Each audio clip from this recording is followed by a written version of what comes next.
It's not my fault. I never wanted to be famous. Sorry, kiddo. That's not the way I remember it. Disney has done so much to bring this classic tale to life.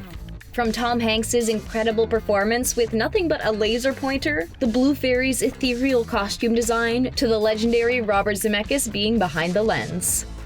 Number 1. If anyone can do it, Tom Hanks can.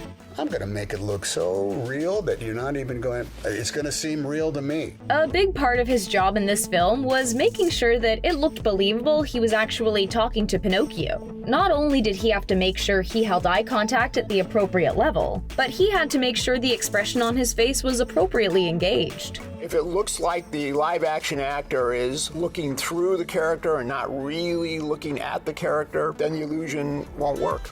Number 2. Tom Hanks gives us full dedication for his role of Geppetto. He describes his experience on set as sort of like just drowning, just swimming in water. Because they have to do so much in post, the actions they perform on set can seem a bit chaotic.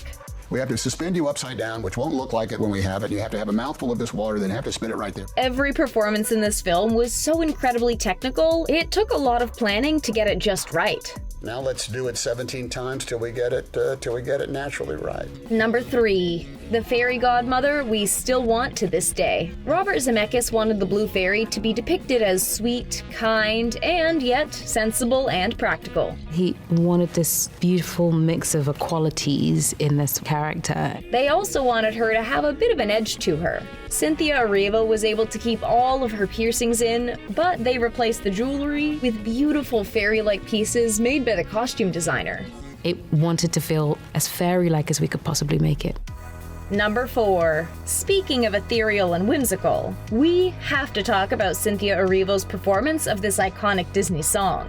When you listen to the song, I want you to believe that I believe what I'm singing. Apparently, she nailed it from the very first take. Robert Zemeckis didn't even need to do a second, but she wanted it to be perfect. Cynthia did many takes after that, tweaking things that she wanted to fix, but I thought they were all magnificent. Number 5. Did anyone else's parents do character voices? Joseph Gordon-Levitt said Robert Zemeckis gave him some simple yet game-changing wisdom when it came to finding his Jiminy Cricket voice. When you tell your kids stories, do you do voices?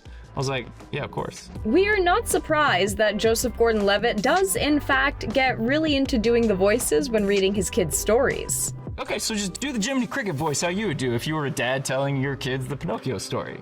Well, how do? Cricket's the name. Jiminy Cricket, be precise. Number 6. Tom Hanks and Robert Zemeckis go way back. Robert and Tom worked together most famously on Forrest Gump. Coming back to work with Robert on Pinocchio was an opportunity Tom didn't really want to miss out on. When he first heard that Robert was thinking about doing Pinocchio, he waited for a while, but ultimately had to approach him about the role of Geppetto. I asked him, "Are you really going to direct Pinocchio?" He said, "Yeah, I'm thinking about it." I said, "If you don't have a Geppetto and you can withstand doing something with me, let me know."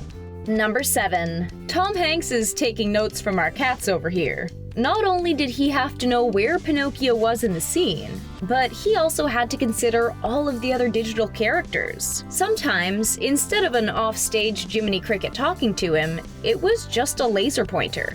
At one point, I had to place in my head a fish, a cat, a cricket, and a wooden boy. I had to do it all, and with the Blue Fairy on occasion. On our second or third day there, my brain just got exhausted. I said, "Bob, can you give me a minute in order to put all these mental images in my head and in the right place?" Number 8. Benjamin Evan Ainsworth channels the 1940s. When he was prepping for his audition, he wanted to stay true to the original Pinocchio voice. So he listened a lot to Dickie Jones as Pinocchio. I'm a real boy! But guess what? I'm almost a real boy. Following his audition, he took his callback on Zoom in a soundproof closet, in which he spent hours prepping his voice. A hectic, couple hours trying to do this for a 10-minute Zoom.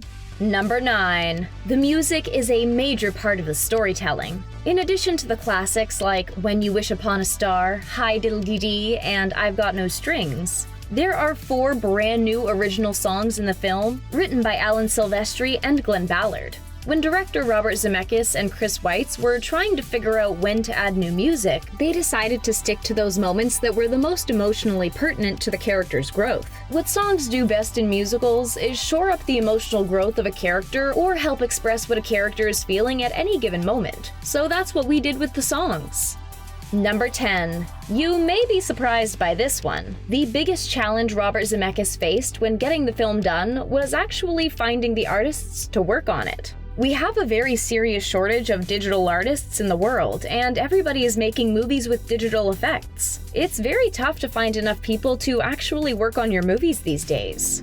The live-action version of Pinocchio has some incredible performances, musical numbers, and costumes bringing it to life. It's insane how much growth a tale can go through while staying totally true to its classic origin. Which was your favorite new element in this version of Pinocchio?